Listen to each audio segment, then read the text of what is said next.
Mwina ine kuyankha kwanga pafunso limene limowonjezera mmene tidawayankhira amayi pa nkhani za ufumu. Muyankhe m'bale wangayi kuti zoonadi pali zinthu zina zimene ifeyo timaziona kuti zili bwino nzabwino zochokera kwa amene amayikidwa m'mipando ya ufumu, kuweruza bwino, kuyendetsa bwino zinthu, anthu nkumakonda. Koma muyenera kudziwa kuti zimene dziko lapansi limaziyesa zabwino sizimakhalanso zabwino mukapita ku malamulo a Mulungu. Zina zabwino zimene dziko lapansi limaziyesa zabwino ndi zodana ndi malamulo a Mulungu kwa anthu amene amapembeza. Chinthu chimodzi chokha ndichiperekere chitsanzo. Kuma ufumu wonse aku dziko lapansi kuphatikizapo Malawi, tsiku lathu lodalirika kwambiri kupanga miyambo ndi zinthu zina ndi zizangala zina ndi tsiku la Sabata. Ukakhala mfumu mwina iweyo utha kukana kupita kukapembeza tsiku la Sabata, kukapanga nawo mwambo ndi kukaphwanya ndondomeko ya mpingo za tsiku la Sabata. Koma siziloleka ndi mfumu kulola anthu ake osakagwira ntchito kapena osapanga kalikonse mu tsiku la Sabata. Kotero mafumu onse amene alipo ngati nda Seventh Day amapereka ufulu kwa anthu awo kuti akhoza kupanga anyhow tsiku la Sabata. Mwanjira ina iweyo umakhala uli mbali ya anthu oti akhoza kuchita chimene angafune, kuvina, kupanga zizangala tsiku la Sabata, chifukwa ufumu umayendera malamulo a boma. Panopa mmene ndikunenera pano, ufumu umayendetsedwa ndi constitution ya dziko la Malawi. Kulibe ufumu umene ukutuluka m'magazi nkuyenderanso constitution yotuluka m'magazi. Tilibe constitution yoyendetsera za ufumu imene imatuluka m'magazi. N'chifukwa chake kuli unduna wa za maboma ang'ono, kuli ndi constitution ndi malamulo amene umapereka ku mafumu kuti akhalepo. Tsono mipando ya maufumu a dziko lapansi sichokerano m'magazi ngati mmene iniyo mukuganizira. Ngati uchokere m'magazi ndi kungoloza munthu oti akakhalepo, koma malamulo ndi mfundo zoyendetsera ufumu sizimachokera kwa Mulungu, zimachokera ku maunduna amaboma ang'ono. Mwanjira ina maufumu onse aku dziko amayendetsedwa ndi constitution ya dziko la Malawi, ma constitution a dziko lapansi. Mwanjira ina ndiye kuti iwo ali ndi buku lawo, ali ndi malamulo awo, ali ndi mabaibulo awo. Ngati mukusankhidwa kukhala church elder, muli ndi malamulo anu, muli ndi nyimbo zanu zimene inuyo mumatsatira mmene mumapembezera ku church elder. Mukakazitenga constitution yanu ya kuchalichi mosogozedwa ndi Ambuye, mukayitenge constitution ya maboma a dziko lapansi mosogozedwa Satana, mukazike pa tebulo, mukazipeza kuti zonsezo ndi zolekana. Yanu ikuletsani kugwira ntchito tsiku la Sabata ya kwa Mulungu, koma ya m'magazi ya ufumu mukunenawo ikulolani kugwira ntchito tsiku la Sabata. Nkhani zake ndi zosausa kwambiri. Mukapita kumaweruzidwe amene inu munganene kuti nkuweruza kwabwino, kumachokera mu ndondomeko zimene mafumu anaphunzira apatsidwa kuti milandu yakuti imaweruzidwa bwino mwachilungamo. Constitution pa mulandu umenewo imati mwakuti. Mukapeza kuti chimene constitution imeneyo ikulamulira kuti chichitike, mukapeza kuti kuboma si choncho. Mwachisanzo constitution yathu ya kwa Mulungu, Yesu Kristo atabwera akunena kuti ja mukampenya munthu ndi kumupenyetsetsa mwachita kale chigololo. Mwaimva zakumwamba pa bwalo la mafumu, ndani amene angakanene kuti ndagwira chigololo awa amamusirira mkazanga? Inu ya fumu mukaweruza kuti ameneyo ndi wachigololo?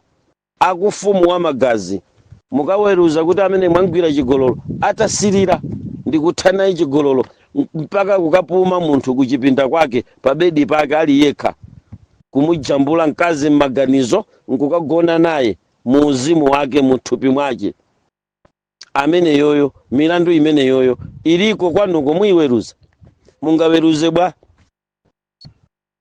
Ndekuti afumu amene muliso akula mpingo acheche Heroda, mukapita ku chalichi milandu imeneyo mukanena kuti ni milandu mwachita chigololo, chifukwa Bible likuti mukamusirira mwatha naye kale kuchita naye chigololo. Koma nomweno acheche Heroda mukakakhala pa mpando wa ufumu mukanena kuti titulusireni umboni salu ndi zamkati zimene munagwira nazo tikuzifunapo, chifukwa mwakhala pa mpando wina. Ndi mipando iwiri yosiyana, musamanyengeka kapena kupusisika ndi ndondomeko za ubwino umene umatuluka ku dziko lapansi. Dziwa ndikunena kuti Satana amapanganso zinthu zabwino, koma zimene sizimayesedwa zabwino ndi malamulo a Mulungu.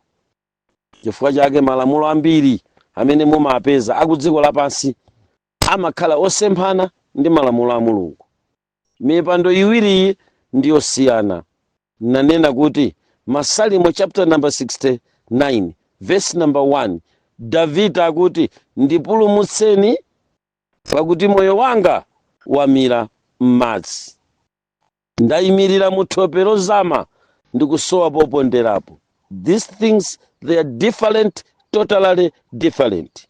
Ndipo sikoyenera Church Heroda akasankhidwa ali mfumu akane kukhala Church Heroda ayendese ufumu, chifukwa sinangaungwa ku magazi saukwanitsa, angokhala membala azipembeza nawo. Chifukwa tikati Church Heroda ndi chani, timatenga u Heroda mkulu koma wa mpingo, at the same time mkulu koma wa dziko. Maukuluwo ali ndi malo amodzi ofunika kuti akakhale. Ndikukhulupirira kuti kumeneko sopano ndikukupitisani kozama. Ufumu muntima mwa mfumu uli ndi mpando umene umakhalamo. The same place pamene pamakhala mpando wa ufumu ndi pamene so Mulungu amafuna ayikepo mpando wa ufumu wa Mulungu. These things ziwirizi sizingakhalirane pamodzi. Atambala awiri sangalire khola limodzi, ndi zosatheka. Mulungu akuti muzisankhire nokha amene mudzamtumikira. Ngati mwakonda kutumikira milungu yatsidya ilo, pitani. Ine ningokuyerekezerani achimwene pang'ono chabe ngati ndi inuyo mfumu. Sizidzatheka, ndipo zimenezo ine simungapange. Bakiri president wa dziko lino, Chakwera ndi amene akulamulira panopa. Chakwera kuti aitane mafumu ndikukuchitani mention inuyo ngati afumu kudera la kwanulo kuti mukufunika loweruka 2 o'clock mukapezeke ku State House. Emergency siku la Sabata. Tandiuzeni kumene mungapita ino. Mungakasunge Sabata ino? Mukusewera bwa.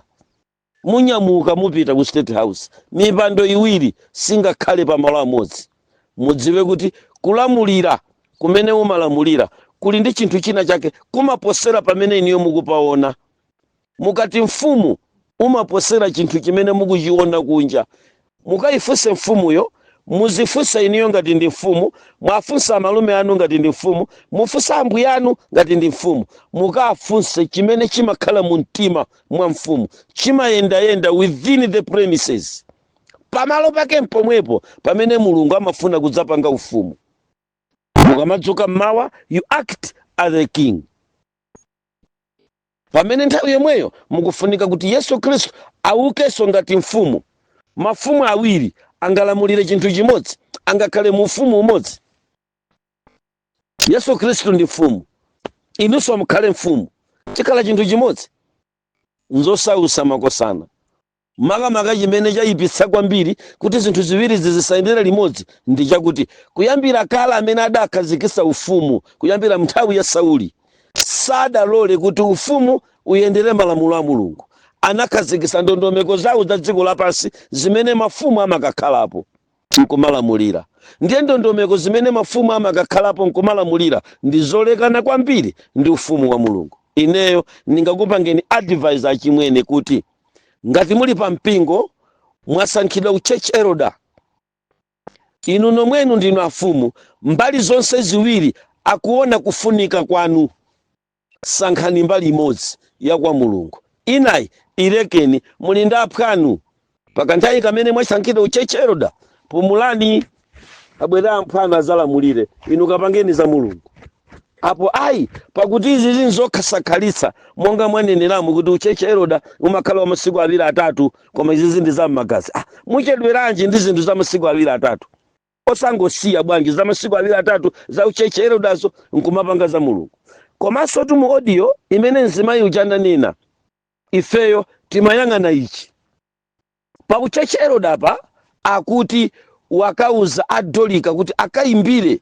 pompanga inaugurate as a king kasimuna mvejeje wachija wakauza AY kuti azakagube tsiku la ufumu wake ndipo kuli maliheso kumpingo umenewo tapempha amayi aja atchule ndi mpingo omwe kuti muyaluke bwino mumveke bwino mumvesese bwino kuti zikhale ndi umboni fo mwina tikungoyipisa zilibe umboni anene ndi dera lomwe ndi chali chichomwe ndakula mpingo omwewo atchule zina muone kuti nza umboni kumeneko kwa kuti anthu ayamba maliheso ndipo abusa achigawo akudziwa kuti kumeneko kwayambika maufumu ndikunena afumu anchigawo abusa anchigawo kani akudziwa kuti chechero da akulowa ufumu abusa amene amayendera kumpingo umenewowo akudziwa kuti chechero da wawo wasankhidwa ufumu ndipo pali mwambo woti akaonekere kwa TA